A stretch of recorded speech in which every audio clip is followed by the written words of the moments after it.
Hey amiga, welcome back to my channel. My name is Niobe and today we're going to be talking about how you can become a soft and feminine woman. I wanted to talk about this today because I do get a lot of women asking me how they can bring out their more softer side, and I have gotten a lot of comments from men and how they feel in my presence. And I just feel like maybe this is a topic that I can contribute to and hopefully help any of my girlies out who are struggling with being a little more feminine or just softer towards others and themselves. I feel like I'm pretty good at it. Mind you, I have my days where I'm a dragon, okay? As we should all. But I mean, a feminine dragon, right? Before we get started on these tips, make sure you subscribe to the family down below and follow me on Instagram. My first tip would be to take care of yourself. Now, this is super important, especially as a woman, because I know a lot of times as women, we want to be caretakers. However, we cannot always be providing that nurture for everyone else and not for ourselves. Because if you're a mom, if you work a 9 to 5, if you have a career, if you also have a husband, you got a house to clean, or you just got so many things on your plate, people are just stressing you out and just pulling at you from all different directions, and you're constantly giving, you will run out of energy to give to yourself. So it's super important to learn how to draw back and know when it's time for self-care time, me time, journaling time, or just chill the fuck out time. So I really love to rebalance myself by having mental health days. Also, I love maintenance days. So that's like, you know, taking care of yourself as a woman. I also like to spend a lot of time every Sunday in the Bible reading new verses, just doing activities that make you feel good and help you reset. Mind you, this doesn't mean going out and partying, because you need some time to like draw back and like be in your own energy. So I personally have experienced just burnout, which sucks. It's like the most shittiest feeling. I am still so wired to work so hard that it feels weird when I'm not working. It feels weird when I'm sitting still, and that's not healthy. And that is something I am working on. But I've noticed that when I do set aside time for myself, for, you know, things that make me happy, for my mental health, time with God, maintenance, just quietness, resting, I come back a whole different person. I come back a whole different woman. I know if you are an entrepreneur like myself, taking the time off can feel just uncomfortable. This is something I've also learned. Setting aside time doesn't mean chilling with your feet up and working on your computer. No, setting aside time means putting the laptop away, putting your phone on do not disturb, and you stop checking your emails. That is setting time aside for you. My second tip would be to dress like a lady.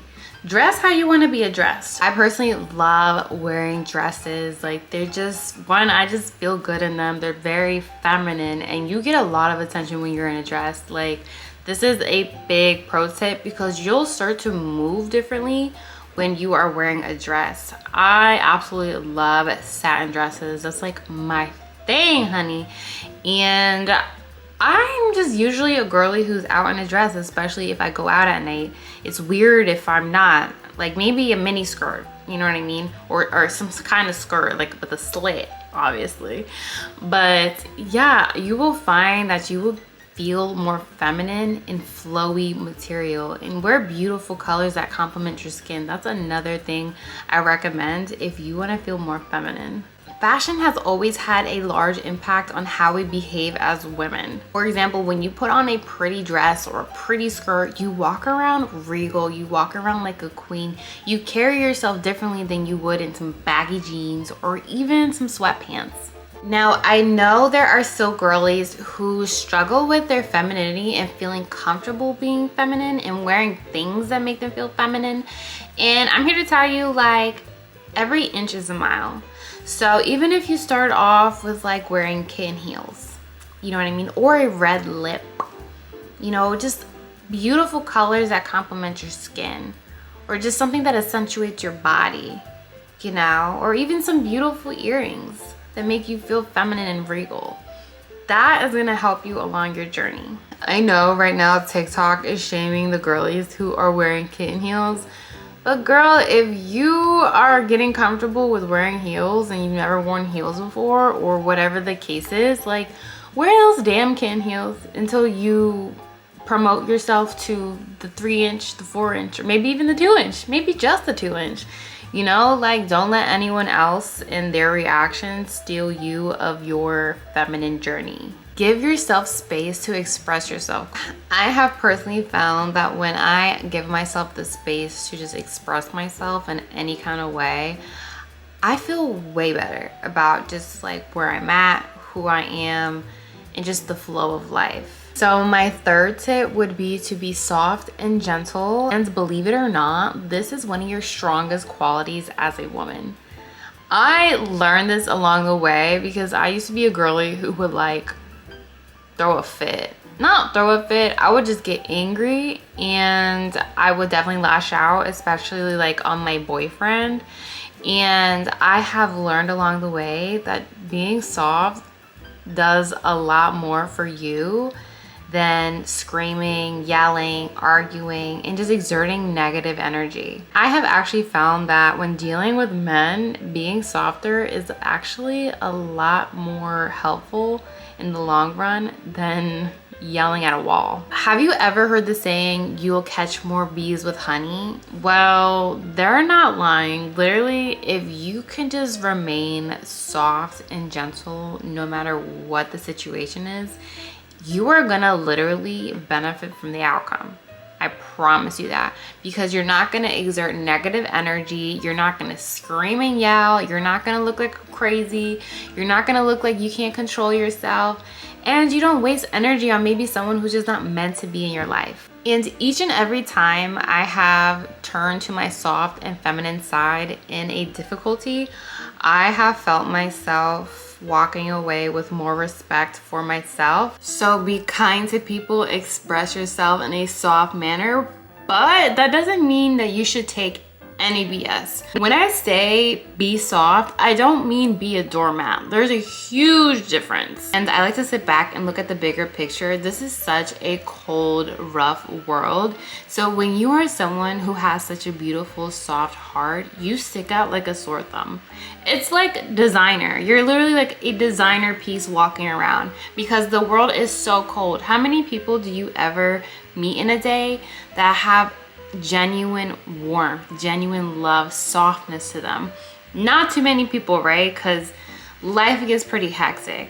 And so if you can try to preserve that about yourself or just rekindle that part of yourself, it's gonna definitely be a beautiful experience for you and for others. If you struggle with being soft, a lot of it has to do with your upbringing. So maybe if you did not have your father at home or had a father-like figure at home, you often saw your mom playing both feminine and masculine, especially as a single mother. And what fathers provide is protection and that space for a young woman or just any woman in general to be in her feminine. You know, they are providers, they are protectors. So that's definitely a part of yourself that you have to heal. And maybe you even saw your mom constantly playing that role, and so you grew up mimicking her behavior.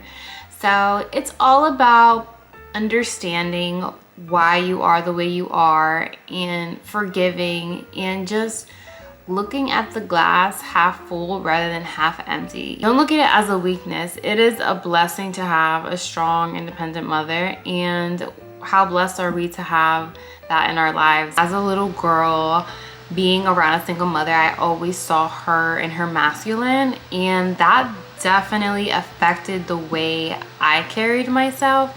I was more tomboyish, but as I got older, I blossomed into who I have always been, because I have also always been feminine, but I struggled with allowing myself space to be that, and I grew out of it. I allowed myself space. I dove into something I was passionate about, and I discovered a side of myself that was always there. So as I'm getting older, I tend to gravitate towards people who allow me to be in my feminine. So if I'm with the girls, I prefer to be around women who are in their feminine. So when I do hang out with men, especially like my male friends, I vibe with male friends who are in their masculinity, like who are like men, who are providers, who like, you know what I mean? Like I like that balance. I'm like super happy around that kind of energy. Another great way to tap into your femininity is by learning how and when to let go. Stop trying to control others. Stop trying to control their circumstances, the situation. Just stop. The overthinking, the overdoing, the overcompensating, it causes a lot of stress and it doesn't allow you to flow freely in your energy. You can only gain by letting go of societal expectations and negative beliefs that just don't serve you. A spiritual skill I have developed is discernment, which has helped protect who I allow in my ear. Meaning, if you are constantly watching trash podcasts or you're surrounded by people with like low frequency who speak very low of others, of themselves, then that's all you're gonna hear. And you don't want to become influenced by just something that is not meant for you and not meant to be in your life.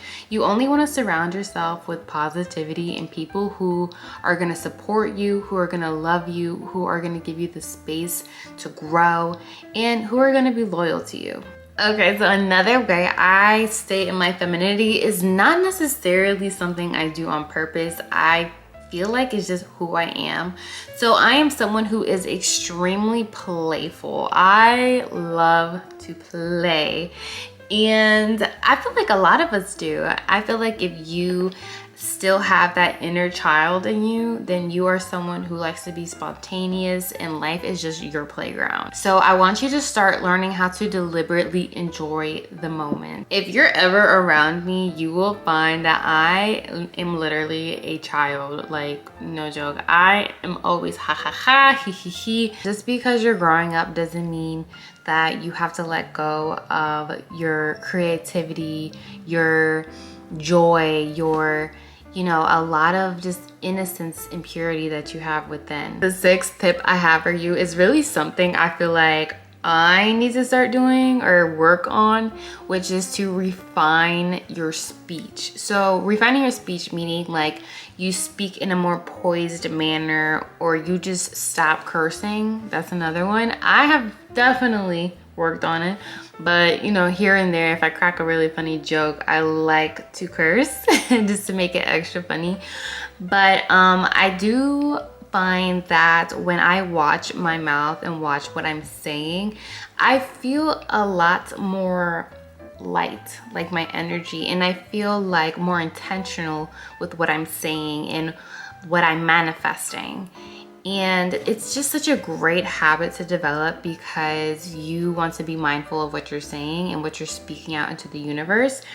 And in order to be great, in order to feel feminine, in order to have a happy life, you have to look into the world with a positive mindset. If you were to pick and choose when to use this, the best moments to use this is when there's a situation going on or a dilemma. You know, people resort to like cursing and negative energy, but when you know, show up as your higher self, then people have no choice but to meet you there. And if they don't, you know, the difference shows, and you can walk away with your head held high. So obviously we cannot talk about being soft or feminine without talking about taking care of our bodies. It is super important to take care of your body, especially as you get older, because you know, you want to look good, you want to feel good, and you have to make sure what you're eating is okay, what you're drinking is what you should be drinking, and that you're maintaining yourself. You want to evolve as you get older. For example, I personally have a routine where I make sure I get my nails done every 2 weeks. That's a mani and a pedi. And I also make sure that I'm giving my skin all the treatments it needs, whether I need to go see an esthetician or, you know, just doing my skincare routine every day and night. Taking care of your body can also include going to the gym. That's like a major thing you need to be doing. Maybe not the gym, maybe it's an activity, maybe it's just going on a walk in a park every day. You know, I go to Pilates every morning, at least 4 to 5 times a week, depending on my schedule, but at least 4 times a week. And I go between either I take the 5 a.m. class, the 6 a.m. class, or the 7 a.m. class, depending on how I'm feeling that day and how much rest I got the night before. And they've been booked out like crazy, so I've been like fighting for my spot in my class. I have just been so much happier ever since I started incorporating an activity, a physical activity that requires me to move my body and just keep everything snatched. And you know, when you move your body and it's something that's consistent, you also de-stress. Obviously, as a woman, the world expects us to maintain ourselves in a certain way, and it's just a lot of stress on us. It's a lot of weight to carry, and I want you to do this for you. I want you to sit down and write out your goals and things you want to work on for you, not for anyone else, because at the end of the day, you can transform your whole look. You can go literally get a new face and get a new body if you wanted to, and still not be happy with yourself. So make this a you project. The action of investing into yourself and pouring love into yourself and showing up for yourself consistently is what's gonna make you feel confident and will help you begin to see your worth as a woman. Honestly, it will help you raise the bar on the pedestal you have yourself on. Now, I know I give you a lot of information, and I'm so excited for you to enhance your journey. As soon as you start to romanticize your life, a lot of these tips are actually gonna start showing up, and you're just gonna fall into the flow. Well, amiga, thank you so much for watching. I hope these tips help you out. Make sure you subscribe to my YouTube channel and follow me on Instagram. I'll see you very soon. Bye.